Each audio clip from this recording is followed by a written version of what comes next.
Hello my dear students, आप लोगों का इस नए क्लास में स्वागत है।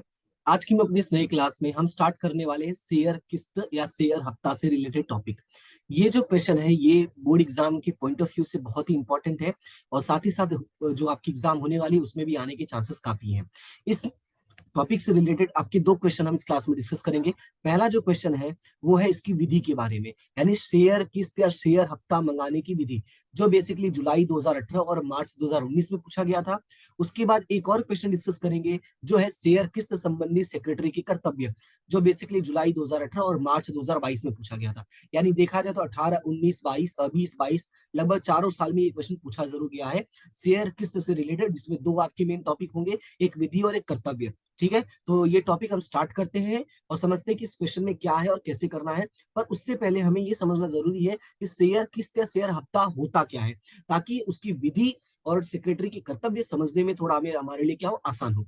और इसकी पहले की क्लास अगर आप लोगों ने ना देखी हो तो उसको जरूर देखें, क्योंकि यहाँ पे जितने भी टॉपिक मैं डिस्कस करने वाला हूँ वो सभी के सभी topic exam point of view से बहुत ही इंपॉर्टेंट है और साथ ही साथ आपके एग्जाम्स में काफी बार पूछे भी गए हैं। तो आप अपने लिए भी प्रिपेयर कर सकते हो आने वाले समय के लिए, यानी जो ये एग्जाम है, आपके जो अक्टूबर वाली एग्जाम है उसके लिए भी प्रिपेयर कर सकते हो और जो आने वाली एग्जाम है मार्च में उसके लिए भी अपने आप को प्रिपेयर कर सकते हो। इन शॉर्ट बोर्ड की तैयारी थोड़ा थोड़ा करके अभी से शुरू कर देंगे। ठीक है, तो स्टार्ट करते हो क्लास। बाकी अगर अगर आपको अच्छी लगती है तो लाइक शेयर सब्सक्राइब अपने हिसाब से जो भी आपको सही लगता है वो आप जरूर करना। नहीं लगता है तो भी आप बता देना कि भाई क्या सही नहीं है, क्या अच्छा है, क्या बुरा है, ताकि एटलीस्ट मुझे जो है एक प्रॉपर रिस्पॉन्स मिलता रहे और उसके अकॉर्डिंग मैं आगे अपने अंदर इंप्रूवमेंट ला सकूं। ठीक है, तो स्टार्ट करते हैं शेयर किस्त या शेयर हफ्ता, शेयर इंस्टॉलमेंट या शेयर कॉल।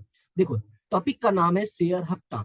जैसा कि हम लोगों ने डिस्कस किया था, जो कंपनी वाले हैं वो शेयर प्रकाशित करते हैं और शेयर प्रकाशित करने के बाद आम जनता से पैसा मांगते हैं। ठीक है, तो इसमें एक बात जो है वो मैंने आपको नहीं बताया था, वो ये बात थी कि जो कंपनी वाले होते हैं कभी भी वो पूरा पैसा, ध्यान से सुनना, एक एग्जांपल लेके चलते हैं। जैसे मान लो एक शेयर रखा गया, ठीक है, एक शेयर की जो कीमत है वो है 10 रुपए। कितनी कीमत है? 10 रुपए है। तो कभी भी कंपनी वाले 10 रुपए एक साथ नहीं मंगवाते हैं। रीजन है वो एक शेयर नहीं मंगवाते हैं, वो लाखों में शेयर्स मंगवाते हैं, हजारों में मंगवाते हैं। तो हमेशा वो क्या करते हैं, पैसों को टुकड़ों में मंगवाते हैं। अब सवाल है टुकड़ों का मतलब क्या है, तो सिंपल भाषा में कहूं तो ये पैसे को जो हफ्ते में मंगवाते हैं, कैसे मंगवाते हैं, हफ्ते में मंगवाते हैं, हफ्ते में मंगवाते हैं। अभी हफ्ता है क्या, ध्यान से सुना। हफ्ता का मतलब ये है कि जैसे ये बोलेंगे स्टार्टिंग में आप 2 रुपए भरो, फिर 3 रुपए भरो, फिर 3 रुपए भरो, फिर 2 रुपए भरना। यानी जब पहली बार में आपको कितने रुपए भरने पड़ेंगे, 2 रुपए में। फिर जब हम मांगेंगे तो आपको 3 रुपए देना पड़ेगा, फिर जब मांगेंगे तो 3 देना पड़ेगा, फिर जब मांगेंगे तो 2 रुपए देना पड़ेगा। राइट, क्लियर है। यानी जो पहला वाला अमाउंट होता है, यही जो शेयर धारक है वो अपने मन से देते हैं।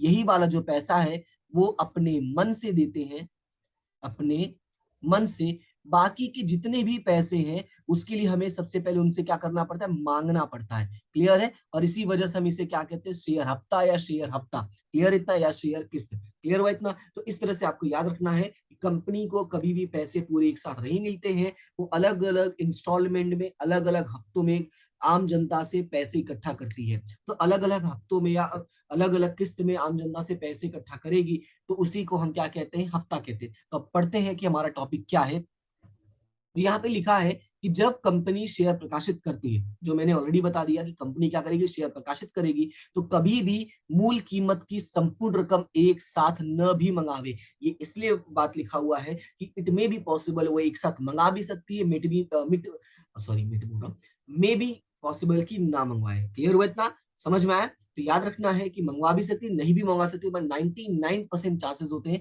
कि वो लोग नहीं ही मंगवाते हैं। ठीक है, नहीं ही मंगवाते। रीजन है ताकि जितना जरूरत हो उतना ही पैसा आए, ज्यादा पैसा आ जाएगा तो इनके ऊपर बोझ बढ़ जाता है। ठीक है, अब दूसरा पॉइंट आगे क्या लिखा है कि कंपनी जरूरत के अनुसार यह रकम कैसे मंगवाती है, किस्तों में, मांग में, हफ्ता में, या जिसको हम कॉल्स भी कहते हैं। याद रखना है कि कंपनी जो शेयर प्रकाशित करती है उसका पूरा पैसा वो एक साथ भी मंगवा सकते हैं और उनको एक साथ न भी मंगवा सकते। तो जब कंपनी एक साथ न ही मंगवाती है और उसको अलग अलग भाग में मंगवाती है तो उसे हम कहते हैं किस्त या मांग। ठीक है, इस प्रकार से मंगाई गई रकम को शेयर मांग या शेयर किस्त या शेयर हफ्ता के तौर पे जाना जाता है, या शेयर हफ्ता कहते हैं। क्लियर हुआ इतना, समझ में आया। तो ये है आपका शेयर हफ्ता। अब इसमें थोड़े टॉपिक और हैं, उनको भी देख ही लेते हैं कि शेयर खरीदने के लिए जब आवेदक आवेदन करे तो शेयर आवंटन के समय निश्चित की रकम चुकाने के लिए अंशधारक क्या है, बाध्य है। सीधी सी बात है, अगर आपने उनकी कंपनी के शेयर खरीदे हैं तो आप उन इस बात के लिए बाध्य हो कि आपको पैसे क्या करेंगे, चुकाने पड़ेंगे। पर कभी कभी ऐसा होता है कि संपूर्ण भरपाई नहीं हुए शेयरों पर बाकी की रकम जिन अंशधारकों के पास से मंगवाई जाती है उसे शेयर किस्त कहते हैं। ये तो बात हम पहले ही समझ गए हैं कि हाँ, लेकिन इसे याद रखना है, ये आपको डेफिनेशन में काम आएगा कि संपूर्ण भरपाई नहीं हुए शेयरों पर बाकी की रकम जिन शेयर धारकों के पास से मंगवाई जाती है उसे शेयर किस्त कहते हैं। ठीक है, ये आपको याद रखना है। और नियमन पत्र में दर्शाई गई व्यवस्थाओं का पालन करके जो किस्त मंगवाई जाए उस रकम को चुकाने की अंशधारकों की जिम्मेदारी होती है। और अगर व्यक्तिगत है तो व्यक्तिगत जिम्मेदारी है, संयुक्त है तो संयुक्त रूप से जिम्मेदारी होगी। यानी जैसे मान लो मैंने अकेले खरीदा है तो मेरे अकेले की जिम्मेदारी है, मान लो हम 4 दोस्तों ने मिलकर खरीदा है तो हम चारों दोस्तों की जिम्मेदारी है कि हम पैसे चुकाएं। क्लियर है इतना? तो ये है आपका शेयर किस्त या शेयर हफ्ता या शेयर इंस्टॉलमेंट या शेयर कॉल्स के बारे में बेसिक इन्फॉर्मेशन। अब चलते हैं इसकी विधि के बारे में पढ़ते हैं, जो बेसिकली आज का हमारा टारगेट था कि हम शेयर किस्त या शेयर हफ्ता मंगाने की विधि क्या है, हम कैसे कंपनी वाले यानी जो हम सेक्रेटरी हैं या हम कंपनी वाले हम कैसे आम जनता से शेयर मंगवाएंगे। तो इसको मैं अंडरलाइन कर देता, ये आपको थोड़ा सा याद रखना है। बढ़ते हैं कि कंपनी कानून के प्रावधानों और नियमन पत्र की व्यवस्थाओं का पालन करके अंशधारकों से शेयर की बाकी रकम मंगा सकती है। इसके लिए कंपनी को निश्चित विधि का पालन करना पड़ता है जो निम्नानुसार है। अब कौन सी विधि है? तो नंबर 1, शेयर किस्त संबंधी ठहराव। ध्यान से सुनना, बेसिक तरीके से ही समझोगे। जैसे मान लो तुम्हारी कंपनी है तो सबसे पहले जब हमें पैसे मंगवाने हैं तो इस बारे में पहले क्या करना पड़ेगा, संचालक मंडल की सभा बुलानी पड़ेगी और संचालक मंडल की सभा में इस बात से संबंधित ठहराव पारित करना पड़ेगा कि हमें पैसे की जरूरत है या जरूरत नहीं है, ताकि जितने की जरूरत हम उतने ही को मंगवा सके। ठीक है, तो ये पहला पॉइंट है, किस्त संबंधी ठहराव पारित करना। क्लियर हुआ? ये फर्स्ट पॉइंट है। जैसे ही ठहराव पारित हो गया है उसके बाद क्या है कि शेयर धारकों को किस्त की नोटिस भेजने के लिए सदस्यों की सूची तैयार करना, और सूची तैयार करने के कारण सदस्य रजिस्टर अंश हस्तांतरण रजिस्टर थोड़े समय बंद रखा जाता है। सदस्य रजिस्टर और हस्तांतरण रजिस्टर बंद रखने के 7 दिन पहले वर्तमान पत्र में नोटिस दी जाती है। दूसरा पॉइंट होगा रजिस्टर बंद करना। ध्यान से सुनना कि जब हमने डिसाइड कर लिया कि हम आम जनता से पैसे मंगाएंगे तो ये बात हम उनको इन्फॉर्म कर देते हैं कि भाई हम लोग आपसे पैसे मंगाने का प्रोसीजर शुरू करने वाले हैं। इसका मतलब ये है जिसके पास जितना शेयर है वो अपने पास उतना रखे, वो ना किसी को दे सकता है ना किसी से ले सकता है। यानी कि हम क्या करते हैं, रजिस्टर हस्तांतरण थोड़े समय के लिए हम क्या कर देते हैं, बंद कर देते हैं। क्लियर हुआ इतना? तो पहला पॉइंट था, पहला पॉइंट क्या था, ठहराव पारित करना है। दूसरा क्या है, रजिस्टर बंद करना। तीसरा है किस्त की सूची तैयार करना। अब किस्त की सूची तैयार करने का मतलब ये है कि जिन लोगों से पैसे मंगाने उनके बारे में डिटेल। तो सबसे पहला काम होगा सदस्य का नाम और उसका पता। दूसरा कितने अंश उसके पास है, मंगाई गई किस्त की रकम यानी कितने पैसे उससे मंगवाने हैं, पेशगी चुकाई किस्त की रकम। अगर मान लो किसी शेयर धारक ने कुछ पैसे पहले से चुका दिए, पेशगी का मतलब होता है अग्रिम, अगर कुछ लोगों ने पहले से पैसा दिया हो तो उसका कैसे होगा, सदस्य को चुकाई गई रकम। उसके बाद ये है कि किस्त चुकाने की निर्धारित तारीख, मतलब ये है कि ये भी डिसाइड करना होगा कि हमारी जो डेट होगी वो कितनी डेट होगी, कितने डेट के अंदर उसे पैसे भरने पड़ेंगे। क्लियर है इतना? तो फर्स्ट पॉइंट क्या होगा, पहला होगा ठहराव पारित करना, दूसरा क्या होगा, रजिस्टर बंद करना, तीसरा होगा किस्त की सूची तैयार करना। ठीक है, उसके बाद चौथा है बैंक में जानकारी देना, यानी बैंकों को भी बताना जरूरी है कि वक्त आ गया है, वो लोग पैसा भेजने वाले, तो आप लोग तैयार रहना। तो इसमें क्या होगा कि सूची तैयार होने के बाद सेक्रेटरी का काम, ये हमने पहले ही पढ़ लिया इसके पहले वाली क्लास में, सारा काम कौन करता है, सेक्रेटरी करता है। तो सेक्रेटरी क्या करता है, जब सूची तैयार हो जाती है तो उसकी एक नकल बैंक को भेज देता है और बैंक को बताता है कि अंशधारकों से किस्त की रकम कंपनी की ओर से स्वीकार करना है और वह रकम अंश किस्त खाते में जमा करनी है। मतलब ये है, बैंकों को इन्फॉर्मेशन दे देता है कि भाई आप लोग है ना पैसे ले लेना और जितने भी पैसे इस समय मिलेंगे वो सारे के सारे पैसे कहाँ रखना, अंश किस्त खाते में, ताकि हिसाब करने में कोई प्रॉब्लम ना हो। क्लियर है? उसके बाद है किस्त की नोटिस भेजना। ये 4 हमारे काम हो गए, ये 4 मुख्य काम है। पहला काम होगा शेयर किस्त संबंधी ठहराव, दूसरा रजिस्टर बंद रखना, तीसरा किस्त की सूची तैयार करना, चौथा बैंक को जानकारी देना। जैसे ही बैंकों को आपने जानकारी दे दिया, अब अगला काम होगा अंशधारकों को बताना। तो यहाँ पे देखो क्या लिखा है कि किस्त की सूची तैयार होने के बाद उसके आधार प्रत्येक सदस्य को किस्त भरने संबंधी जानकारी वाला पत्र रजिस्टर्ड पोस्ट द्वारा भेजा जाता है। मतलब ये है कि हम किस्त मंगवाना चाहते हैं तो इसके बारे में अंशधारकों को पता होगा तभी तो वो पैसा भेजेंगे, राइट? तो इसके लिए हम क्या करते हैं, एक जानकारी देता पत्र तैयार करते हैं और जानकारी देता पत्र जो है रजिस्टर्ड पोस्ट द्वारा भेज देते हैं। और ये जो पत्र होता है इसी को बोला जाता है की नोटिस। तो याद रखना ये एमसीक्यूज में पूछ सकते हैं या 1 मार्क्स में पूछ सकते हैं, ठीक है। तो ये आपको थोड़ा याद रखना होगा कि एमसीक्यूज में और 1 मार्क्स में ऐसे क्वेश्चन बनते हैं कि किस्त की नोटिस अर्थात क्या। दूसरा पॉइंट इसमें याद रखने जैसा है कि किस्त भरने की मुद्दत से 14 दिन पहले यह नोटिस सदस्य को मिल जानी चाहिए। यानी जैसे मान लो पेमेंट की तारीख आज है, तो आज से जस्ट 14 दिन पहले ये नोटिस उनको मिलना जरूरी है, अदरवाइज वो पैसे कहां से इंतजाम करेंगे। हो सकता है उनके पास पैसे ना हो, इसलिए पहले ही बोल दिया भाई 14 दिन पहले उनको ये बात बता देना कि आपको पैसा भरना है। क्लियर है इतना? तो ये था पांचवा पॉइंट। अब बात करते हैं छठा पॉइंट, शेयर किस्त का भुगतान। अब शेयर किस्त का भुगतान क्या है कि अंशधारी मांग पत्र मिलने के बाद की तारीख से 14 दिन के भीतर बैंकों को इसकी रकम चुकाते हैं। जो हमने पहले लिख दिया है वैसे 14 दिन पहले नोटिस देना पड़ेगा, मतलब उसको कितने दिन मिलेंगे, सिर्फ 14 दिन मिलेंगे। और बैंक इस तरह से प्राप्त रकम किस खाते जमा करेगा, अंश किस्त खाते में जमा करता है और निर्गम चिट्ठी अपने पास रखकर अंश किस्त की नोटिस एवं रसीद अंशधारक को दे देगा। मतलब एक तरह से जैसे हम स्कूल में फीस भरते हैं तो वहां पे हमें रसीद मिलता है, तो वैसे बैंक वाले क्या कर देंगे, रसीद दे देंगे। और बैंक निर्गम चिट्ठी एक साथ ही कंपनी को भेजता है, और जब डेट खत्म हो जाएगी तो जितने भी पैसे मिले हैं वो सारे पैसे निर्गम चिट्ठी के साथ वो क्या करेगा, कंपनी को भेज देगा। कौन भेज देगा, बैंक वाला।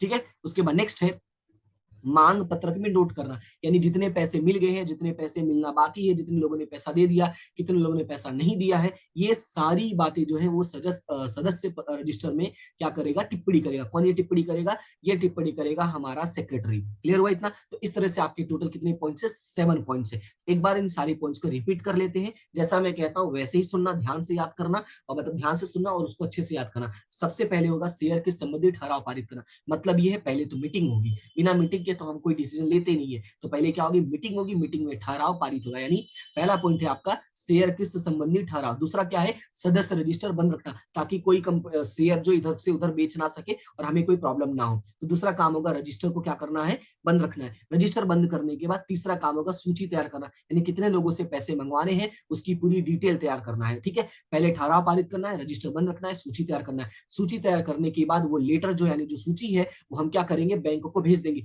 इतने लोगों का पैसा आएगा, जो भी पैसा आएगा वो किस खाते में जमा करोगे, अंश किस्त खाते में। ये हो गया हमारा चौथा पॉइंट। इतना होने के बाद अब किस्त की नोटिस हम किसको देंगे, सदस्य को, ताकि उन्हें पता चले। अब उन्हें सपना तो आएगा नहीं, इसलिए हम उसको नोटिस भी क्या करेंगे, उनको भेज देंगे। नोटिस भेजने के बाद वहां से हमें क्या करेगा, पैसा मिलेगा। और ये पैसा कितने दिन में मिलेगा, हमें पैसा 14 दिन में मिलेगा, जो ऑलरेडी हमने यहाँ पे डिस्कस कर लिया है। याद रखना है 14 दिन के भीतर ये पैसा मिलेगा। और जैसे ही पैसे मिल जाते हैं ये सारी बातें जो है हम वो मांग पत्रक में क्या कर देंगे, नोट कर देंगे। क्लियर इतना? तो ये है आपके 7 पॉइंट। उम्मीद करता हूँ कि 7 के 7 पॉइंट समझ गए होंगे। और जैसा मैंने कहानी बोला वैसे ही कहानी को 2 से 3 बार रिपीट करना, तो तुम्हें 100% याद हो जाएगा। पहले मीटिंग करो, सदस्य रजिस्टर पत्रक बंद करो, ठीक है, किस्त की जो हमारा लिस्ट है वो तैयार करो, बैंक को इन्फॉर्म करो, लोगों को इन्फॉर्म करो, वो पैसे भरेंगे, लास्ट में मांग पत्रक में नोट कर देना। आया समझ में? तो इस तरह से आपको आंसर्स याद कर रहे हैं ताकि आपको लिखने में आसानी हो। क्लियर हुआ इतना? तो ये था हमारा पहला क्वेश्चन। और हमारा पहला क्वेश्चन क्या था, किस्त मंगाने की विधि, जो हमारे बोर्ड एग्जाम में 2 बार पूछा जा चुका है। अब चलते हैं अगले पॉइंट में। अगला पॉइंट है शेयर किस्त संबंधित सेक्रेटरी की कर्तव्य। जैसा कि हम लोगों ने देखा इसके पहले और मैंने पहले भी बताया था कि कंपनी में जितने भी काम होते हैं शेयर से जुड़े हुए, वो सारे के सारे काम किसको करने पड़ते हैं, वो सारे के सारे काम करने पड़ते हैं सेक्रेटरी को। अब सेक्रेटरी क्या करता है वो देखते हैं, यानी किस्त संबंधी उसके क्या काम है। तो पहला काम ये है कि किस्त मंगाने संबंधी नियम कानून की वो जांच करेगा, यानी किस्त मंगाने संबंधी नियमन पत्र में प्रावधानों की जांच करना। क्योंकि हमें पता है कोई भी डिसीजन लेना होता है तो वो नियम कानून के अनुसार होना जरूरी है, इसलिए पहला काम वो ये करेगा कि चेक कर ले भाई सब कुछ नियम के अनुसार हो रहा है कि नहीं हो रहा है। दूसरा ये है कि सभा बुलाकर वो क्या करेगा, किस्त मंगाने का प्रस्ताव पारित करेगा। ध्यान से सुनना, पहला काम क्या है, पहला काम है वो सारे किस्त मंगाने संबंधी जो नियमन पत्र में रूल्स एंड रेगुलेशन है उनकी जांच करे। फिर क्या करेगा, संचालक मंडल की सभा बुलाएगा। सभा बुलाने के बाद किस्त मंगाने से पहले सदस्य रजिस्टर और अंश स्थानांतरण रजिस्टर बंद रहेगा। और ये काम कौन करेगा, ये काम सेक्रेटरी करेगा। और इसकी नोटिस भी कौन देगा, अखबारों में सेक्रेटरी देगा। क्लियर इतना? यानी ये जो ऊपर हमने 7 पॉइंट्स पढ़े हैं, इन्हीं पॉइंट्स को याद रखना, तो इसी के बेस पे तुम बना लोगे। पहला है नियमन पत्र में जांच करेगा, सभा बुलाएगा और रजिस्टर बंद करेगा। चौथा हमारा है जिन सदस्यों को किस्त चुकानी है उनकी सूची तैयार करना। तो उसमें भी था ना सूची तैयार करना, तो इसमें भी आ गया सूची तैयार करना। और उसके बाद क्या, मांग संबंधी यानी सदस्य को किस्त मंगाने संबंधी नोटिस भेजना, तो ये भी कौन करेगा, यही करेगा। उसके बाद क्या कर रहा है, खाता बैंक में खुलवाना, जो हमने देखा कि भाई बैंक में एक अलग से किस्त खाता खुलवाना पड़ता है। उसके बाद निर्गम चिट्ठी के आधार पर सदस्य रजिस्टर में टिप्पणी करना और मांग जाने के बावजूद किस्त नहीं भरने वाले सदस्यों की सूची तैयार करके संचालक मंडल के समक्ष पेश करना। यानी जो 7वां पॉइंट था कि हमें टिप्पणी करनी है, वही बात यहाँ पे भी है कि टिप्पणी करना है। जिन लोगों ने पैसे नहीं भरे उनकी लिस्ट बना के फिर से संचालक मंडल के समक्ष दे देना है कि भाई इतने लोगों से हमने पैसे मांगा था, ये नालायक निकले, इन लोगों ने पैसा नहीं दिया है। क्लियर हुआ इतना? तो ये था हमारा सेक्रेटरी की कर्तव्य। बहुत ही छोटा टॉपिक है, बहुत इंटरेस्टिंग है, याद करना बहुत आसान है। जैसा मैंने कहा वो प्रोसीजर के थ्रू चलोगे तो याद आसानी से होगा। पहला क्या है? पहला है नियमन पत्र की जांच करना। ध्यान से सुनना, पहला क्या है? पहला है नियमन पत्र की जांच करना। उसके बाद दूसरा काम हमारा क्या है? संचालक मंडल की सभा बुलाना और किस्त मंगाने संबंधी प्रस्ताव पारित करना। तीसरा है सदस्य रजिस्टर और अंश स्थानांतरण रजिस्टर क्या रहेगा? बंद रहेगा। और ये कितने दिन पहले बंद रहेगा? 7 दिन पहले ये सारी बातें नोटिस में देना जरूरी, सॉरी अखबार में देना जरूरी है। उसके बाद क्या करना है? किस्त संबंधी क्या तैयार करना है? सूची तैयार करना है। और जितने लोगों की सूची तैयार होगी उनको क्या करना है? उनको नोटिस भेजना है। बैंक में खाता खुलवाना है। जिन लोगों ने पैसा दे दिया उनकी टिप्पणी करनी है, और जिन लोगों ने पैसा नहीं भरा है उनके बारे में संचालक मंडल को बता देना है। क्लियर है इतना? तो ये सारे पॉइंट्स आपको याद रखना है। तो फिलहाल आज का हमारा दूसरा क्वेश्चन भी कंप्लीट हुआ। उम्मीद करता हूं कि दोनों क्वेश्चन आपको समझ में आया होगा। ये जो दूसरा क्वेश्चन है ये जुलाई 18 में और मार्च 22 में पूछा गया था, तो ये आपको याद रखना है। उसके बाद अब हम अगले क्लास में डिस्कस करेंगे अंश जब्ती या जब्ती के बारे में, यानी शेयर फॉर फीचर। क्लियर है इतना? तो फिलहाल आज के लिए यही दो क्वेश्चन को हम स्टॉप करते हैं। अगर क्लास आपको अच्छी लग रही है, पसंद आ रहा है, तो थोड़ा सा हेल्प करो। हेल्प ये है कि लाइक करो, शेयर करो, सब्सक्राइब करो। जितने ज्यादा लोग इससे जुड़ेंगे उतने ज्यादा लोगों को आइडिया लगेगा, क्योंकि यूट्यूब का एल्गोरिदम इसी तरह से काम करता है। सिंपल सी बात है, जैसे वीडियो वायरल होता है, वीडियो वायरल कब होता है? जब तुम शेयर करते हो, लाइक करते हो। तो उसी तरीके से ये वाला भी काम करेगा, यूट्यूब का भी। तो अपने दोस्तों के साथ शेयर करो ताकि मोटिवेशन मिले। और मेरे साथ जितने भी लोग काम में जुड़े हुए हैं, वैसे बेसिकली तो अभी 99% काम मैं अकेले ही करता हूँ। अभी एक दो लोग जुड़ने के लिए बात हो रही है। इट में भी पॉसिबल आने वाले समय में बहुत ही जो डिटेल में सारी चीजें हैं वो मैं प्रोवाइड कर सकूं। तो अगर सारी चीजें प्रोवाइड करूं, मेरी हेल्प हो, तो थोड़ा सा ये आपको काम करना पड़ेगा। ठीक है? तो फिलहाल आज के लिए इतना है, बाकी बातें हम डिस्कस करेंगे। ऐसा नहीं अब एक ही वीडियो में सारी बातें नहीं बोलूंगा, वो अच्छा भी नहीं लगेगा। मेन टारगेट है पढ़ाई करना, तो अभी फिलहाल वही करते रहो। धीरे धीरे बातें में है जो है वो उसका मैं खुलासा करते जाऊंगा। ओके, फिलहाल आज के लिए इतना ही, मिलते हैं नेक्स्ट क्लास में। तब तक के लिए thank you so much and have a good day.